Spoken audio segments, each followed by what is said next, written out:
आज माझी आई आली गावावरून, तर ती दवाखान्यासाठी येते 5-6 महिन्याला.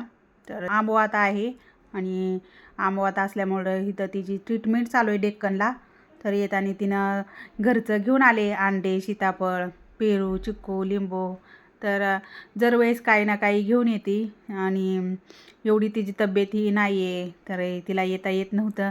म्हणजे बसनी प्रवास ही एकट्याने करायचा म्हटल्यावरती जरा असं वजं ही घेऊन येता येत नाही, पण तरी पण ती घेऊन आली. आळूची पानं पण आणली होती, त्याच्या मी आळूच्या वड्या केल्या. नंतर माझा इथं स्वयंपाक ही सगळं झालं आहे. वरण भात, आळूच्या वड्या, बेसनचं पीठ राहिलं होतं, त्याच्या कोथिंबीरच्या वड्या पण केल्या थोड्याशा, आणि भाकरी, वरण भात, नंतर आळूच्या वड्या. सकाळची भाजी पण होती करटोल्याची, ती पण दिली. आणि आता चाललं ह्यांचं सासूबाईंचं ना आईचं जेवायचं. माझ्या आईला लिहिता वाचता येत नाही, तरी पण पुण्यासारख्या मोठ्या शहरात ती एकटी येते